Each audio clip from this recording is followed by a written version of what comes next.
उनके पास खाने को नहीं था, 3 दिन हो गए थे। तो एक छोटा बालक, उसके पास क्या था? 5 रोटी 2 मछली, है ना। और क्या किया गया? यीशु के हाथों में लिया गया। हालेलुया। वो 5 रोटी और 2 मछली को यीशु के हाथ में दे दिए।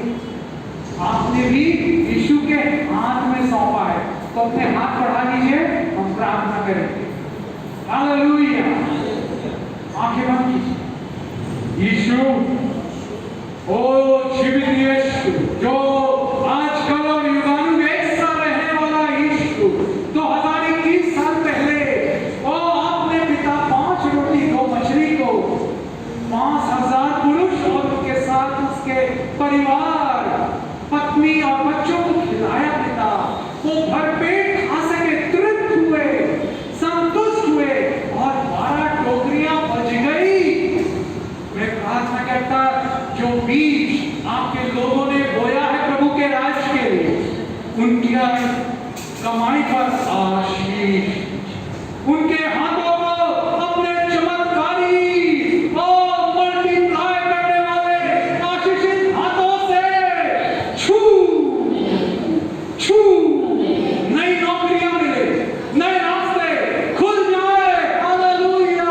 ओ मार्ग निकालने वाला यीशु, उनके लिए जंगल में से मार्ग निकालिए, रेगिस्तान में पानी की धारा बहा दीजिए। जब बेरोजगारी बहुत है, उन्हें नौकरी दीजिए, अद्भुत उपाय कीजिए, बंद दरवाजे खुल जाए, एडमिशन के ओ हालेलुया, प्रतियोगिता के परीक्षाओं में उनको जय मिले, सफलता मिले। हालेलुया। उनके व्यापार में पिता उन्हें नए आइडियाज दीजिए, इन्वेंशन दीजिए, इनोवेशंस दीजिए। वो कई नई बातों का, नई चीजों का आविष्कार कर सके, डिस्कवरी कर सके, बुद्धि और ज्ञान के खजाने जिसमें छुपे हुए ईश्वर छू। हालेलुया। उनकी आमदनी को बढ़ाइए। और आप हमारे लिए गरीब बन गए, आपका वचन कहता है। दूसरा कृत्य 8 बार कहता है वचन, यीशु मसीह और इतना धनी होते हुए भी हमारे लिए गरीब बन गया, ताकि हमारी सारी कमी घटी को ओ पूरा करे अपने महिमा के धन से। मेरा यीशु आपकी सारी कमी घटी को ओ पूरा करेगा। जो लोग किराए का पैसा नहीं दे पा रहे, वो किराए के मकान में रह रहे हैं, उन्हें सरकार की तरफ से नए घर मिल जाए। और यशायाह 32:18 के अनुसार न्यू होम्स उन्हें सरकार बना के दे पिता। उपाय कीजिए, उपाय कीजिए। आपने कहा है मेरे लोग शांति के स्थान में विश्राम से रहेंगे और सुख के स्थानों में आनंद से रहेंगे पिता। हालेलुया। यशायाह 32:18 के अनुसार उनको आशीषित कीजिए, अच्छे अपने मकान से, घर से पिता। हालेलुया। उनके किराए की जो समस्या है, मकान मालिक जो परेशान करते हैं, बार बार उनका और रेंट बढ़ा देते हैं, यीशु के नाम से उन्हें फेवर दिलाइए, दया कृपा दिलाइए। उनके हाथों को आशीषित कीजिए।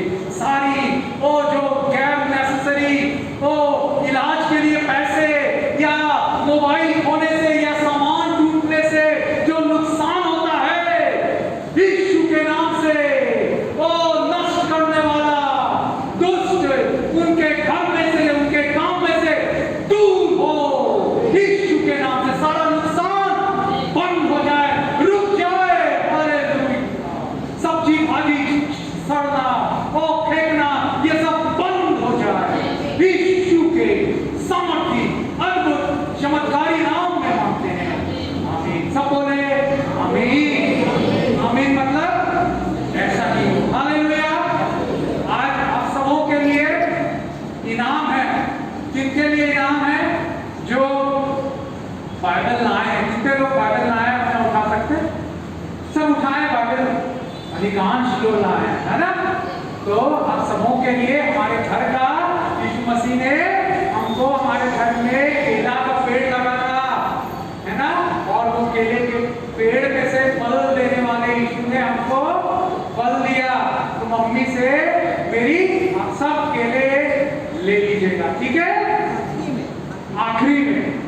के बाद में, ठीक है, आप सब खाइए और यीशु मसीह का धन्यवाद दीजिए। हालेलुया। दिखा सकते हैं? अच्छा, आखिरी में दिखाएंगे। मेरे प्रियो, आज हम लोग एक बहुत ही महत्वपूर्ण बात का सीखने जा रहे हैं। मेरे प्रियो, अभी कोरोना का समय था, है ना, कई लोग पहचान वाले हमारे प्रियजन प्रभु के पास चले गए, और मैं एक फ्यूनरल सर्विस का कंडोलेंस मीटिंग अटेंड कर रहा था, इंटरनेट में जूम मीटिंग। तो एक नर्स बहन, लाइफ स्किल प्लांट से वो रिटायर हुई है, बड़ी अनुभवी, एक्सपीरियंस, कई सालों का अनुभव। वो रो रही थी कि मैंने मेरे एक पारिवारिक मित्र के लड़के को 35 साल की उम्र थी, 35 ईयर्स, जवान लड़का, पत्नी और छोटा बच्चा था। वो लड़के को कोरोना हो गया, कोविड हो गया। लोगों ने वहाँ शंकरा हॉस्पिटल में एडमिट किया उसे, और वो नर्स से भी कांटेक्ट किया, सिस्टर वो ऐसा एडमिट है, उसका ऑक्सीजन का लेवल 70-80 के बीच में चला गया है, आप एकदम उसके लिए कुछ इंतजाम कीजिए, अपने सुझाव दीजिए।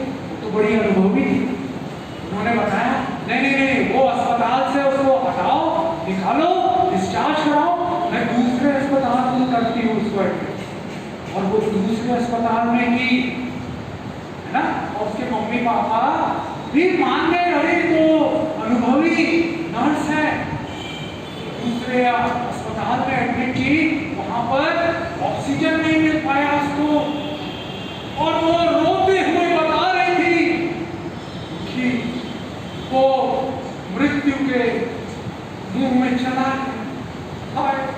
मैंने क्यों बोल दिया कि वो अस्पताल से दूसरे अस्पताल में चले जाना।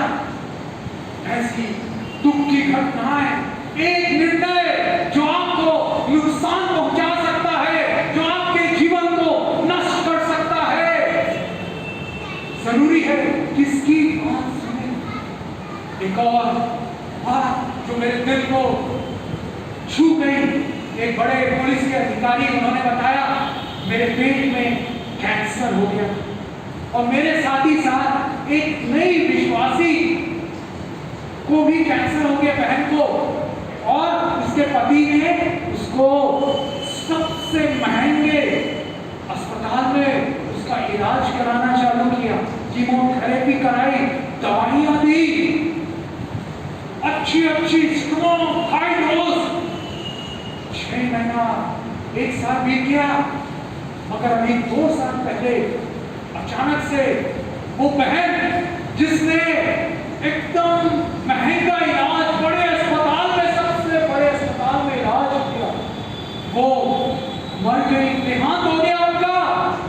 और वो भाई प्रभु के अच्छे गवाह है, प्रभु के अच्छे सेवक है, और उच्च पद में भी है। उन्होंने बोला, जब मैं प्रार्थना कर रहा था, प्रभु ने मुझे कहा, तेरी महंगे अस्पताल में, वहां का एक दिन का एडमिट होने का किराया ही 10,000 है, वहां मत जा, तू सरकारी अस्पताल में जा।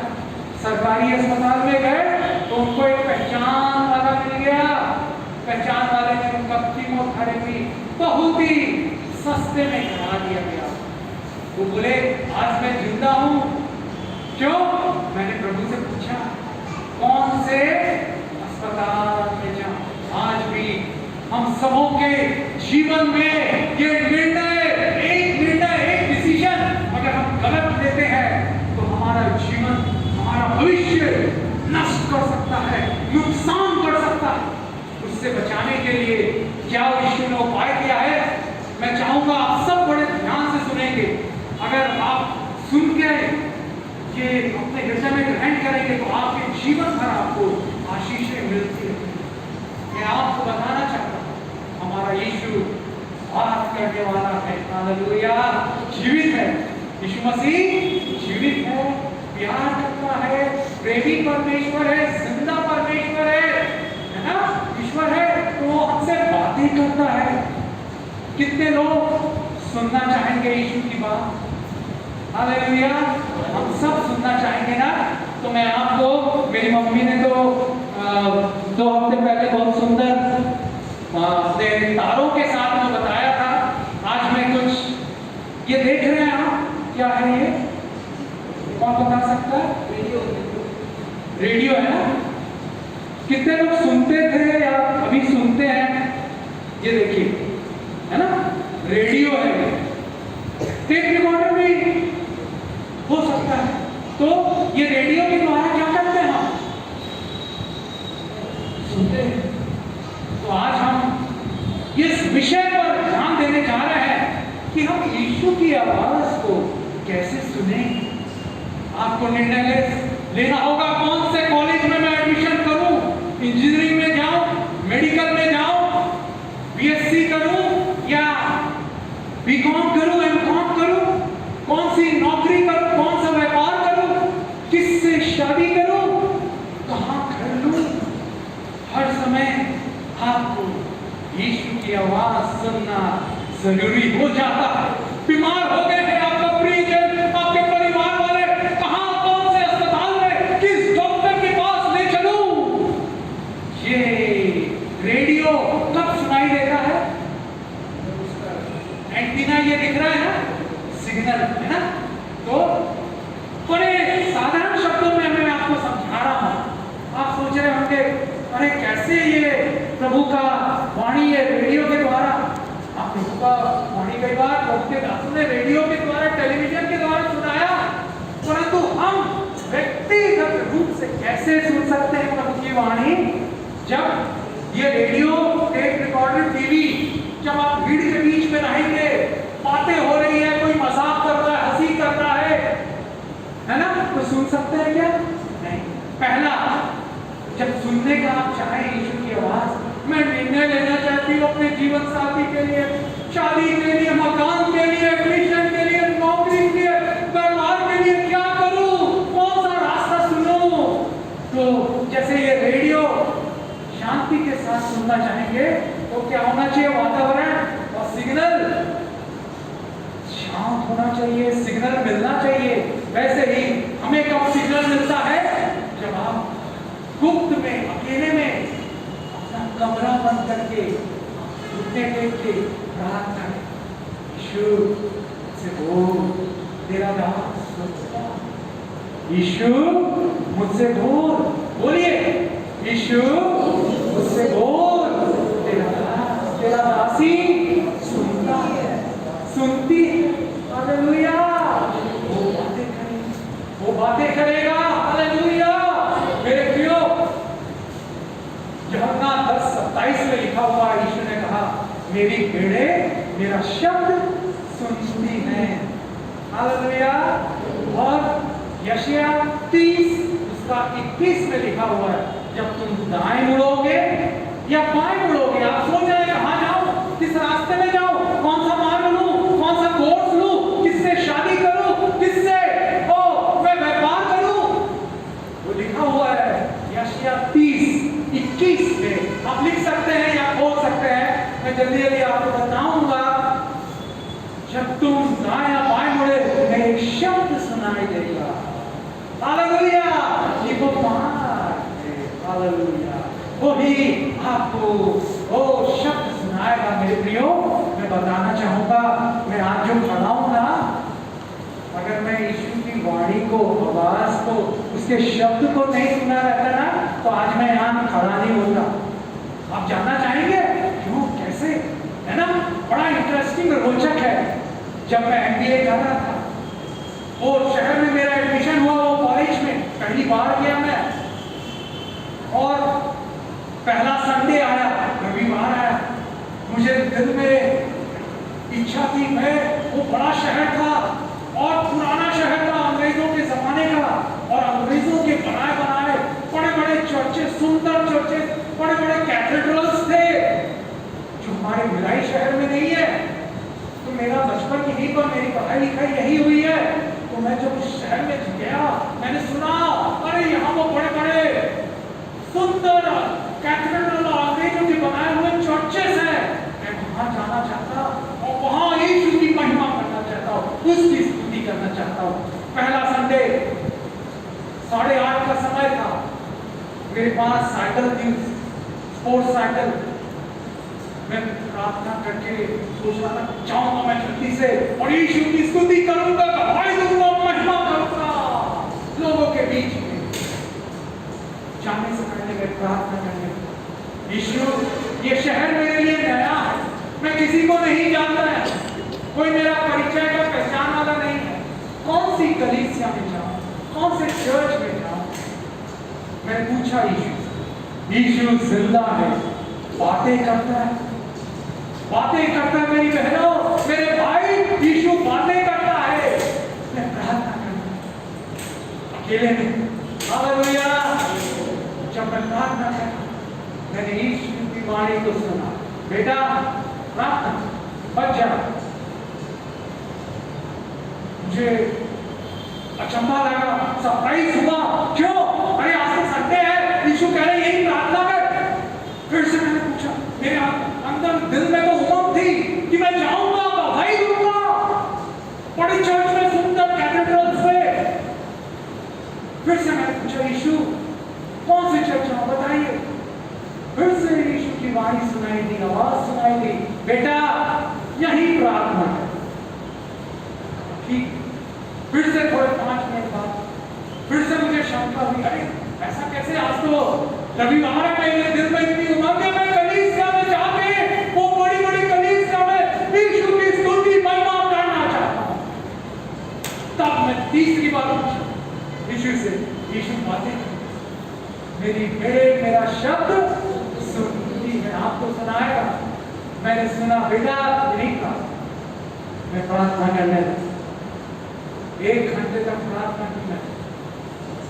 उसके बाद फिर से यीशु की आवाज को सुना, बेटा अब जा पीछे, वो नीलम एक मेस है, रेस्टोरेंट है खाने का, वहां पर खाना खा जाके। मुझे बड़ा आश्चर्य लगा, अरे खाना खाने के लिए यीशु बोल रहा है। कोई बच गए थे करीब 11 साढ़े 11 के करीब, मैं वहां रेस्टोरेंट में गया और वहां पर एक अफ्रीकन भाई, अफ्रीका देश का आप देखे होंगे ना, काले लोग रहते हैं, निगरो लोग, घुंघराले बाल रहते हैं, वो बैठा हुआ। और मैं जस्ट पूछा तो वो अपनी आंखें बंद करके हाथ जोड़ के मुंह से बोल रहा है, आंखें बंद है और हाथ जुड़ा हुआ है। मैं तुरंत समझ गया ये मसीही है। और मैं उसके पास, और जगह तो भरी हुई थी, वहां खाली था, मैं उसके सामने बैठ गया। मैंने पूछा, ब्रदर आर यू क्रिश्चियन, क्या आप मसीह हैं? बोला हाँ मैं मसीही हूँ। मैं बोला अरे अच्छा है। तो उसने मुझसे पूछा व्हाट अबाउट यू? मैं बोला मैं भी मसीही हूँ, विश्वासी हूँ। बोला, मैंने पूछा विच चर्च यू गो? उसने बताया चर्च जाता हूँ मैं बोला अच्छा। उसने मुझसे पूछा किस चर्च में जाते हो? मैं बोला मैं चर्च ढूंढ रहा हूँ। बोला अरे मैं अपने पास्टर में, तुम्हारे कहाँ रहते हो? मैं बताया मैं किराए के रूप में यहाँ पीछे में रहता हूँ। तो बोला चलो आप चलते हैं खाने के बाद, और मैं देखता हूँ मैं मंगलवार को अपने पासवान को लाऊंगा। हालेलुया। और वो उसने मंगलवार को पासवान को लाया और उसने हमें अपने चर्च में बुलाया। और वहां पर जाके पता चला मेरे प्रियो कि वहां पर मेरी ज्यादा आवश्यकता है। वो अंग्रेज एक थे, उनकी सेवकाई, बड़े 3 मंजिला एकदम बंगला, वहां पर बड़ी बड़ी कारें, उनके मिशन स्टेशन चलते हैं। वहां देखा संडे स्कूल के लिए कोई लेने को कोई इंतजाम नहीं है। बच्चे वहां पर 300-400 लोग आते हैं, बच्चे लोग आराधना वचन चलता रहते हैं तो घूमते रहते हैं, खेलते रहते हैं। तो मैंने वहां की संचालिका से, वो अंग्रेज की बेटी थी, उनसे कहा सिस्टर आप क्यों ना संडे स्कूल चालू करती हैं? बोला सैमुअल यू टेक, तुम संडे स्कूल लेना चालू करो। और मेरे प्रियो उस समय से मैंने विचार चालू किया। छोटे बच्चों को संभालना बहुत मुश्किल होता है मेरे प्रियो। पूरी चर्च में हमारे प्रिय पासवान पास्टर सतीश जॉर्ज आए थे, सिस्टर मार्शा आई थी, और एक और भविष्यवक्ता को लेके आए थे। एक दिन में गया, वो भविष्यवक्ता पास्टर सतीश जॉर्ज के साथ आए थे। उन्होंने मेरा नाम पूछा और मेरे बारे में बताया, तू छोटे छोटे काम करना चाहता प्रभु के लिए, प्रभु तेरे द्वारा बड़े बड़े काम करेगा, तू उसके वचन का प्रचार करेगा। मेरे प्रियो, मैं बेहद शर्मिला था। और उसके बाद वो divine connection, divine appointment, right place right time होने का मुझे फायदा मिला, आशीष मिली। अगर मैं सुना नहीं होता, अपने आप से कहीं भी चला जाता। मेरे प्रियो, आपको क्या आज जीवन में ऐसा निर्णय लेने की परिस्थिति में है, प्रार्थना करें, प्रार्थना करें। हालेलुया। पहला सामुएल 3 अध्याय 10वें वचन में लिखा हुआ है, सैमुएल बालक जब प्रभु की आवाज सुना, उसने कहा, प्रभु ओ तेरा दास सुन रहा है। आज हमसे यीशु मसीह बातें करना चाहता है। क्या हम तैयार हैं उसकी बात सुनने के लिए? हालेलुया। एक और वचन पढ़ेंगे, यशायाह 48:17। आप जल्दी बताइए, अगर जल्दी पढ़ सकते हैं तो पढ़ लीजिए, या फिर मैं बताता रहूंगा आपको। यशायाह 48:17, जिनके पास बाइबल है जरूर खोलें, पढ़ें। यहोवा जो तेरे छुड़ाने वाला इस्राएल का पवित्र है, जी, वह यूं कहता है, मैं ही तेरा परमेश्वर यहोवा हूँ, जो तुझे तेरे लाभ के लिए शिक्षा देता हूँ, और जिस मार्ग से तुझे जाना है उसी मार्ग पर तुझे ले चलता हूँ। आमीन। हमारा परमेश्वर हालेलुया हमारे लाभ के लिए शिक्षा देता, हमारे फायदे के लिए जिस मार्ग में चलना है उसमें हमें ले चलता है। क्यों? क्योंकि अगर आप पढ़ेंगे यशायाह 46 और उसका 10वां वचन, वहां लिखा हुआ है, मैं तो अंत की बात आदि से और प्राचीन काल से उस बात को बताता आया हूँ जो अब तक नहीं हुई है। मैं कहता हूँ मेरी युक्ति स्थिर रहेगी और मैं अपनी इच्छा को पूरी करूँगा। आमीन। वो क्या जानता है, हमारा यीशु मसीह क्या जानता है? अंत को, आपके भविष्य को जानता है। 5 साल बाद क्या होगा, 1 साल बाद क्या होगा, 6 महीने के बाद क्या होगा, यीशु मसीह जानता है। और वो कौन है यीशु मसीह? अगर हम पढ़ेंगे यशायाह 9वां अध्याय और उसका 6वां वचन, वहां लिखा हुआ है, यीशु मसीह अद्भुत युक्ति करने वाला है। यशायाह 28 और उसका 29वां वचन, वहां पर भी लिखा हुआ है, यीशु मसीह महाबुद्धिमान और अद्भुत युक्ति करने वाला है। हालेलुया। मेरे प्रियो, मैं बताना चाहता हूँ, मैंने यीशु की बातों पर भरोसा रखा, उसकी बात को माना, तो मुझे इतनी आशीष मिली, आप भी चकित हो जाएंगे। कुछ साल पहले मैं यहाँ भारत देश आया हुआ था। उससे पहले मैं कुवैत में काम करता था और मैं करीब 1 साल तक यहाँ था। उसके बाद मैं प्रार्थना करने लगा, यीशु मेरे लिए अच्छे फिर से दरवाजे को खोल दीजिए। और यीशु ने प्रार्थना सुनने वाले ने मेरे लिए खोला, और एक बाहर की गल्फ की कंपनी से आया, इतना आपको पैसा मिलेगा, आपको कार मिलेगी और इतनी सैलरी रहेगी। उसके 15 दिन बाद एक और कंपनी का मेरे पास ऑफर लेटर आया। उन्होंने बोला, हम आपको 10,000 रुपए, भारतीय रुपए के अनुसार 10,000 रुपए ज्यादा देंगे। और मैं सोचने लगा, ये 2 ऑफर आ गए हैं, एक 10,000 ज्यादा वाला है, एक 10,000 कम वाला। 1 महीने बाद एक और ऑफर आ गया, 20,000 रुपए ज्यादा उसमें वो कंपनी दे रही है। तो बताइए कौन सा मैं चुनूंगा? जो सबसे कम है, या 10,000 ज्यादा वाला है, या 20,000 वाला? ज्यादा वाला ना। आपको सैलरी में 10,000 कम 20,000 ज्यादा मिल रहा है, तो 20,000 वाले ज्यादा कंपनी को ऑफर का स्वीकार करेंगे ना। मनुष्य की बुद्धि यही कहती है ना। मैंने क्या किया मालूम है? यीशु मसीह आप अंत को, मेरे भविष्य को जानते हैं अभी से, है ना, और आप महाबुद्धिमान अद्भुत युक्ति करने वाले। मैंने फिर से अपने घुटनों में रहा, मैं अकेले में यीशु के साथ बहुत समय बिताता हूं। मेरे कॉलेज में था, इंजीनियरिंग कॉलेज में, हॉस्टल में 3 सीटर रूम थे। आप भी कई लोग हॉस्टल में रह रहे होंगे, ऐसी जगहों में रह रहे होंगे, शोर शराबा, लोग हल्ला कर रहे हैं, मजाक कर रहे हैं, बातें कर रहे हैं, आप प्रार्थना नहीं कर पा रहे।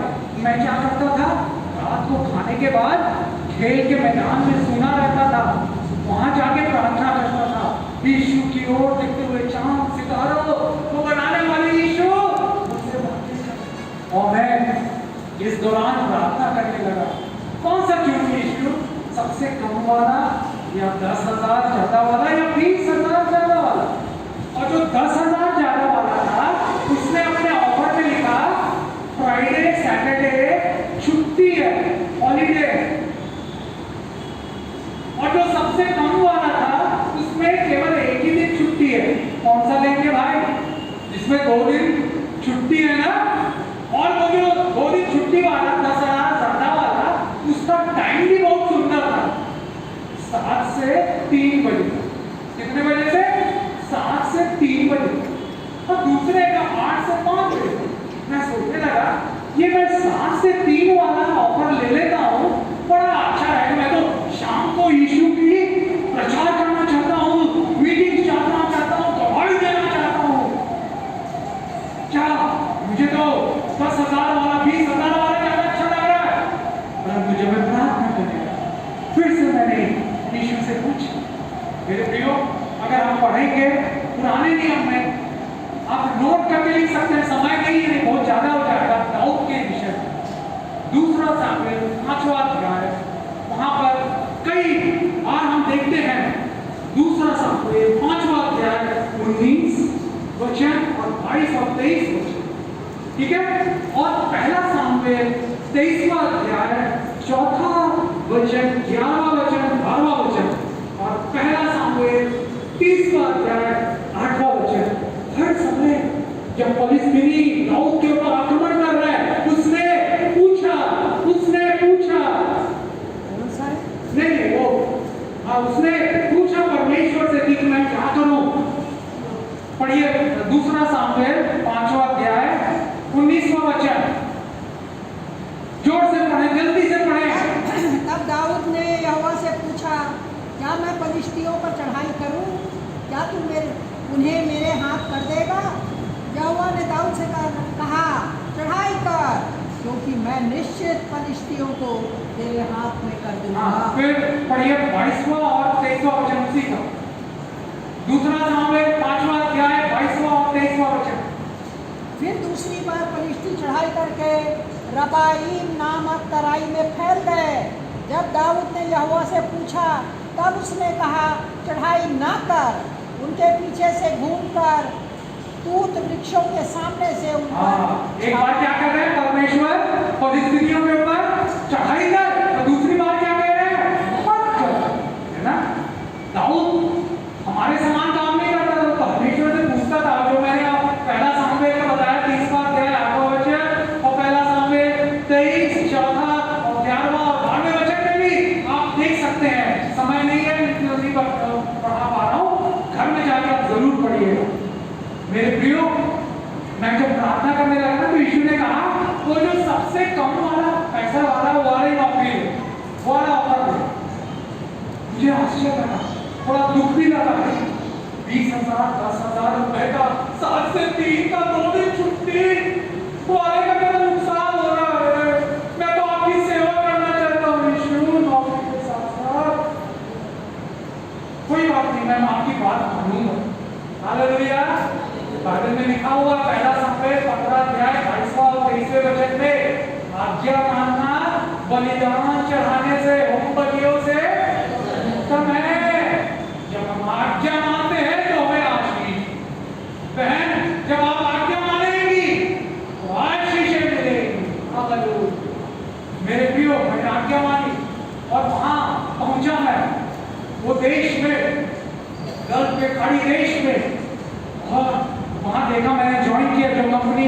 यीशु ने मुझे बोला सबसे कम पैसा था उसमें, एक ही दिन छुट्टी और 8 to 5 टाइमिंग था।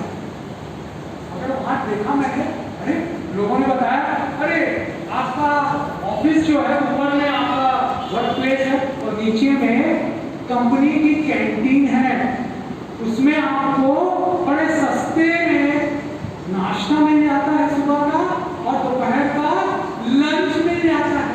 हालेलुया। और वही कंपनी में, बड़ी कंपनी थी वहां की, उनको एक और उनका अलग बिजनेस है, कार की डीलरशिप है, मित्सुबिशी, जैसे टोयोटा अपना यहाँ पर मारुति का रहता, वहां पर मित्सुबिशी जापानीज कारों का, जीपों का उनका डीलर है। तो वो अपने यहाँ के इंजीनियर्स को मुफ्त में नई कार देते। हालेलुया। तो मुझे नई कार मित्सुबिशी की मिल गई। मेरे प्रियो, मैं जानता हूँ पुरानी गाड़ी को चलाना और नई गाड़ी को, कार को चलाना। मेरे पास एक पुरानी कार भी थी, तो कई बार क्या होता है उसका पानी खत्म हो जाता है, बैटरी डाउन हो जाती है, ब्रेक नहीं लगता, एकदम कमजोर रहता है। और नई कार न्यू बेस्ट है। हालेलुया। मेरे प्रियो, हमने आशीष प्राप्त की और उसके बाद वहां पर एक हमारे अधिकारी थे, सीनियर मैनेजर, उनसे परिचय हुआ। उन्होंने बोला भाई मेरा तो चर्च है, लगता है मैं चर्च का पासवान भी हूँ, पास्टर हूँ, और हम 20 साल से कुवैत में है, तमिल में सर्विस चलाते हैं, इंग्लिश में चलाते हैं और हम हिंदी में चालू करना चाहते हैं। तो उन्होंने मेरी कथाएं सुनी और बोला तुम आओ और मैं तुमको अपने चर्च का हिंदी कलीसिया का, इंग्लिश कलीसिया का पास्टर बनाऊंगा। हालेलुया। तो मेरे प्रियो, उस जमाने में आज से 15 साल 10 साल पहले ये वीडियो रिकॉर्डिंग आपका तो मोबाइल से हो जाती है। उस समय उनके चर्च में, उनका यूरोप में, यूएस में टीवी प्रोग्राम्स आते हैं, कैमरा लगा हुआ है, वीडियो रिकॉर्डिंग, और जैसे हर मीटिंग के बाद सीडी बन जाती है। जितने भी लोग हैं उनको मुफ्त में आज का संदेश, आज के गाने, आराधना का पूरा सीडी है ना दी जाती है। चलिए, मेरे दिल की ये ख्वाहिश थी यीशु, ये नौकरी पैसा तो चलता है, परंतु मैं इसी के साथ साथ पौलुस के समान आपकी सेवा भी करना चाहता हूँ। और मेरे प्रियो, जो 10,000 की ज्यादा नौकरी थी मालूम है वहाँ, उसका जो ऑफिस था ना वो समुद्र के किनारे था। और वहां पर एक बार मैं गया दूसरे गांव से, तो वहां के जो सिक्योरिटी गार्ड, उसने बताया बहुत बदबू आ रही थी। बोला यहाँ पर जो गर्मी का महीना है वहाँ मछलियां मर जाती है, इतनी गर्म रहता है ना, इतनी बास आती है, बदबू आती है। मैं धन्यवाद देने लगा यीशु का, यीशु के अद्भुत युक्ति करने वाले ने मुझे बचाया। नहीं तो बदबू, और साथ ही साथ में वो केबिन बड़ा छोटा और थोड़ी दूर में था, समुद्र तट के किनारे था ना उनका ऑफिस, तो खाने का, नाश्ते का कोई इंतजाम नहीं, आपको घर से जाना पड़ेगा। और मुझे तो घर ही, वहाँ ही का कैंटीन का, कंपनी का गरम गरम खाना मिल जाता था। यीशु मसीह अद्भुत युक्ति करने वाला, 20,000 जो ज्यादा दे रहा था, वो 6 महीने में, जिसने मुझे बॉम्बे में ताज होटल में आके मेरा इंटरव्यू लिया था, 6 महीने में उसको वहाँ की कंपनी वालों ने भगा दिया। अगर मैं वहाँ ज्वाइन करता 20,000 ज्यादा वही लो, तो आज मैं भी नुकसान में हूँ। हालेलुया। आपके जीवन में हर निर्णय में यीशु को स्मरण करें, उसकी बातों को माने, वो आपको बुद्धि ज्ञान देगा। तो किस प्रकार से बातें करते हैं यीशु मसीह, है ना? तो सबसे पहले हम देखेंगे कैसे बातें करते हैं। बाइबल के वचनों से बातें करते हैं, बाइबल के वचनों से। सब बोले बाइबल के वचनों से। बाइबल उठा ले, बाइबल के वचनों से यीशु बातें करता है। हालेलुया। बोले बोले, बाइबल के वचनों से यीशु मसीह बातें करता है। मेरे प्रियो, भजन संहिता में हम पढ़ेंगे 119 उसका 105 वचन में लिखा हुआ है। समय नहीं है, मैं आपको बताते जाऊंगा क्या लिखा हुआ है। भजन संहिता 119 और उसका 105 वचन कहता है, तेरा वचन मेरे मार्ग के लिए दीपक ज्यादा है और दीपक है पाँव के लिए, दीपक है हाथ के लिए ज्यादा है। हालेलुया। मत्ती 4 अध्याय 4 वचन में यीशु मसीह ने कहा, ओ मनुष्य जो है रोटी से केवल सांसारिक रोटी से जीवित नहीं रहेगा, परंतु हरेक परमेश्वर के वचन से जीवित रहेगा। मेरे प्रियो, मैं एक उदाहरण बताना चाहता हूँ कि कैसे ये वचन बातें करता है। करीब 15 साल पहले मैं पहाड़ी देश में था, नौकरी करता था। मेरी मम्मी यहाँ स्कूल से रिटायर हो गई और मुझे एक ईमेल आया, एक वैकेंसी का पता चला वहां पर इंडोनेशिया में। इंडोनेशिया का नाम सुना है, देश है ना, मलेशिया सिंगापुर के पास इंडोनेशिया करके देश है वहां। तो वहां के स्कूल का एक वैकेंसी आई और उसमें प्रिंसिपल वार्डन, मतलब वो रेसिडेंशियल स्कूल है, आपको 24 घंटे वहीं रहना है और बच्चों को संभालना है, पढ़ाना है। मगर 2 साल में केवल 1 महीना छुट्टी मिलती है। और मैं चाह रहा था अरे मम्मी जाए इंडोनेशिया में, वहां ज्यादातर अन्य जाति लोग हैं, है ना, कोई गवाह के रूप में जाएगी, वहां प्रचार करेगी, वहां वचनों को बांटेगी। रिटायरमेंट के बाद वहीं जाए इंडोनेशिया, पैसे भी मिलेंगे अच्छे। तो मम्मी को मैंने बोला अप्लाई कीजिए। उसके बाद मैं भी प्रयास करने लगा और एक दिन मैं ऑफिस से आने के बाद मैं ज्यादातर अपना समय बाइबल पढ़ने में और प्रार्थना में बिताता था। ज्यादा मैं टीवी या घूमना घामना या खेलना है ज्यादा मैं नहीं करता हूँ। तो मैं प्रार्थना कर रहा था, प्रभु क्या आपकी योजना है बताइए ना। मेरी मम्मी को वहाँ मेरे को अच्छा लग रहा है कि इंडोनेशिया में, उनको भी अच्छा लग रहा है इंडोनेशिया में रिटायरमेंट के बाद प्रिंसिपल का नौकरी और वहीं रहना है। तो मैं मेरे प्रियो ऐसा विचार करके बाइबल पढ़ने लगा। और जानते हैं मुझे क्या वचन यीशु ने मुझसे बातें की? मत्ती 15 अध्याय 24वां वचन। मत्ती 15 अध्याय 24वां वचन। जल्दी से पढ़ें, जोर से पढ़ें। उसने उत्तर दिया, हाँ, इस्राएल के घराने की कोई भी भेड़ को छोड़कर किसी के पास नहीं भेजा गया। यीशु मसीह क्या कह रहे हैं? मैं खोई हुई भेड़ों को छोड़ के और किसी के पास नहीं भेजा गया। मतलब यीशु मसीह कह रहे हैं कि मैं तेरी मम्मी को अन्य जातियों के बीच में नहीं भेजना चाहता हूं, मैं खोई हुई भेड़। और जानते हैं इसके बाद मम्मी वहां नहीं गई, अच्छा हुआ। यीशु अद्भुत करने वाला, अद्भुत युक्ति करने वाला, wonderful in counsel, excellent in working, महाबुद्धिमान, अंत को आरंभ से जानता है। इसके बाद क्या हुआ? मम्मी को मेरे यहाँ से कॉमर्स कॉलेज है रुआ माता में, आप सबने सुना होगा ना, वहां पर as a head of department का मिल गया नौकरी। वहां के प्रिंसिपल ने बुलाया और छोटी तनख्वाह से चालू हुआ। और मम्मी ने अपने काम, बड़ी मेहनती है और टैलेंटेड, गुणी है, मेहनत की, ईमानदारी वफादारी से, और प्रभु उनको उनकी सैलरी को, तनख्वाह को बढ़ाते जाता। और कई बार मम्मी बताती, अरे मैं अपने प्रिंसिपल से पूछी मेरी तनख्वाह इतनी बढ़ गई कैसे, क्या कुछ गड़बड़ हो गया क्या, मिस्टेक हो गई, ज्यादा तनख्वाह मुझे मिल गई? नहीं मैडम, वो हंसने लगे प्रिंसिपल, हमने आपकी तनख्वाह को बढ़ा दिया है। और 2 PhD डॉक्टरेट कर दी मम्मी ने रविशंकर यूनिवर्सिटी से रिटायरमेंट के बाद। अद्भुत युक्ति करने वाला, अगर वो इंडोनेशिया चले जाती तो प्रभु उनका इस्तेमाल नहीं कर सकता था यहाँ पर। और कई लोगों के लिए वो वहाँ कॉलेज में आशीष का कारण बनी। झारखंड के लोग आते थे बीएड पढ़ने के लिए, वेस्ट बंगाल से आते थे, उन सबको यीशु के बारे में बताती। हालेलुया, वो कॉलेज में यीशु का प्रचार करने लगी। हालेलुया। मेरे प्रियो, सबसे पहले बाइबल के वचनों से, इसलिए आपको जब भी निर्णय लेना है बाइबल पढ़ें, ठीक है? दूसरी बात, स्वर्गदूतों के बारे। स्वर्गदूत वो रियल है, कोई कहानी नहीं है। मैंने स्वर्गदूत को देखा है, आज मैं यहाँ जिंदा हूँ, मेरी कार 120 की स्पीड में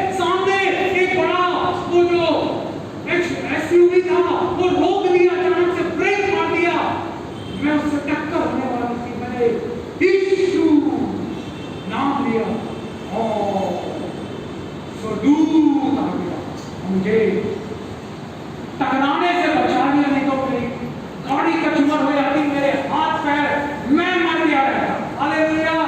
तो स्वर्गदूतों के द्वारा बात करता है। आप लिख सकते हैं फिलिप से बाइबल में अगर हम पढ़ेंगे प्रेरितों के काम 8:26 और प्रेरितों के काम 27, 23 और से लेकर 25वें वचन तक पौलुस से स्वर्गदूत ने बातें की। पढ़ सकते हैं जल्दी से, जोर से। प्रेरितों के काम 7, 8 और 26, 27, 23 या 25 पहले दीजिएगा, लिख सकते हैं। उसके बाद मरियम, फिर प्रभु के एक स्वर्गदूत ने फिलिप्पुस से कहा, उठ और दक्षिण की ओर उस मार्ग पर जा जो यरूशलेम से गाजा को जाता है। स्वर्गदूत बात करेगा। क्या आप तैयार हैं सुनने के लिए? यीशु अपने स्वर्गदूत को भेज। स्वर्गदूत क्या है? क्या वो इब्रानियों 1:14 में लिखा हुआ वो सेवा टहल करने वाली आत्मा है। भजन संहिता 34:7 में लिखा हुआ है जो परमेश्वर का, यीशु का भय रखते हैं उनके चारों ओर उनको स्वर्गदूत घेरे रहता है। आपको घेरा है, आपको घेरा है स्वर्गदूतों के द्वारा। आप सुनेंगे मरियम से लूका पहला अध्याय में बात किया, यूसुफ से, यीशु के पिता से मत्ती पहले अध्याय में स्वर्गदूत के द्वारा बात किया। मरियम से कैसे बातें की? जिब्राइल स्वर्गदूत है ना, आपसे भी बात करेगा क्योंकि यीशु मसीह आज कल और एक सा रहने वाला परमेश्वर है। और आप आवाज भी सुन सकते हैं, जैसे मैंने आवाज सुनी, वो सबसे कम वाली नौकरी ले, वाले चर्च में जा, अभी रुक यही प्रार्थना कर। कैसे आप पढ़ सकते हैं? प्रेरितों के काम 16, 6वां और 7वां वचन और पहला सामुएल 3रा अध्याय 10वां वचन, है ना। पवित्र आत्मा शब्दों के द्वारा बात करता है। यूहन्ना 16:13 में लिखा हुआ परमेश्वर यीशु मसीह पवित्र आत्मा जानते हैं, वो आने वाली बातों को बताते हैं। वो भूकंप आएगा, अकाल आएगा करके बताते हैं वो, और आपको भी बताएगा। यही आवाज से सुनने को तैयार हैं आप? हालेलुया। हाथ उठाए, यीशु में आपकी आवाज सुनना, आवाज सुनना। उसके बाद जानवरों के साथ के द्वारा भी बात करता है। बाइबल में अगर आप पढ़ेंगे गिनती की किताब 22वां अध्याय 28वां वचन, बलाम से गधी के द्वारा बात की, है ना। वो आज्ञा नहीं माना, तो गधी के द्वारा बात की। और उसके बाद अय्यूब की किताब 12वां अध्याय 7वां और 8वां वचन पढ़े, वहां पर लिखा हुआ है, अय्यूब की किताब 12वां अध्याय 7 और 8वां वचन, वहां पर लिखा हुआ है, पशुओं से तू पूछ और वे तुझे सिखाएंगे, आकाश से पक्षियों से और वे तुझे बताएंगे, पृथ्वी पर ध्यान दे तब उससे तुझे शिक्षा मिलेगी, समुद्र की मछलियां भी तुझसे वर्णन करेंगी। हालेलुया। मेरे प्रियो, हमने देखा ये, और उसके बाद भविष्यवाणी के द्वारा बात की। प्रेरितों के काम 11 अध्याय 28वां वचन, प्रेरितों के काम 21वां अध्याय 11वां वचन, प्रारंभिक कलीसिया में परमेश्वर ने अपनी भविष्यवाणी के शब्दों के द्वारा बातें की। हमारे प्रिय पासवान पास्टर सतीश जॉर्ज, उनकी पत्नी सिस्टर मारिया जॉन, है ना, कैसे उनकी शादी हुई मालूम है? उन्होंने और आंटी ने बताया था कि अमेरिका में जब थे पास्टर सतीश जॉर्ज एक कॉन्फ्रेंस में, तो एक भविष्यवक्ता ने बताया था, तेरी पत्नी का नाम मार्जा रहेगा। हालेलुया। भविष्यवाणी के द्वारा, प्रभु के दासों के द्वारा बात करता है, प्रार्थनाओं में बात करता है। जैसे मैं प्रार्थना कर रहा था, मुझसे बातें किया, है ना। यिर्मयाह 33:3 में लिखा हुआ है, और प्रेरितों के काम 13, 2 और 3 वचन में लिखा हुआ है कि प्रार्थना के द्वारा परमेश्वर बातें करता है। जरिए के रूप में बात करता है, दर्शनों के द्वारा, विजन से। प्रेरितों के काम 18 अध्याय और 10वां वचन, प्रेरितों के काम 16 अध्याय उसका 9वां वचन, दर्शनों के द्वारा बात। और आखिरी गॉडली धर्मी जनों के द्वारा बात करता है। अगर आप पढ़ेंगे निर्गमन 18, 17 से लेकर 27वें वचन तक, वहां दिया हुआ है कि यत्रो नाम का मूसा का ससुर था और परमेश्वर ने यत्रो के द्वारा बात की, क्योंकि मूसा क्या कर रहा था, वो खुद ही बैठ के सुबह से शाम तक न्याय कर रहा था। लोगों का जो भी समस्या से, प्रॉब्लम से आते थे, वो उनको सुनता, उनके समझाता और बुद्धि के वचन बताता। तो उसके ससुर ने देखा, क्यों ऐसा कर रहे हो? तो उसने बोला, अरे तू अपने सहायक नियुक्त कर, 1000 के ऊपर रख, 100 के ऊपर एक न्यायी रख, और जो एकदम कठिन मामले हैं वो तेरे पास लाए जाए। परमेश्वर धर्मी जन के द्वारा भी ये करता है। मेरे प्रियो, कई साल पहले हम लोग 96 की बात है, हमारे पास पेड कार थी, मम्मी एग्जीक्यूटिव थी, तो बीएसपी से उनको कार लोन मिलता था, अलाउंस मिलता था। बीएसपी को पेड कार थी और उस समय नई नई मारुति आई थी। हम मारुति लेने के लिए इच्छुक थे। पुरानी कई मारुति कारों को हम देख रहे थे, टिंटेड ग्लास, सिल्वर कलर और सीट लाल रंग की, मखमल रंग की, हमें तो पसंद आ रहा था और कीमत भी बड़ी कम। तो हमारे पड़ोस में एक भाई, अभी वो अमेरिका में है, जोसेफ नाम था उनका, वो देखने लगे कि अरे कौन आता है, हर नई नई गाड़ियों को यहाँ आती है और देखते हैं कि हमारे पड़ोसी लोग। तो एक दिन आगे अचानक बोले, अरे आप क्या कार लेने का वो कर रहे हैं क्या? बोले हाँ। हम लोग ने बोला हाँ, कार लेने की प्लान कर रहे हैं।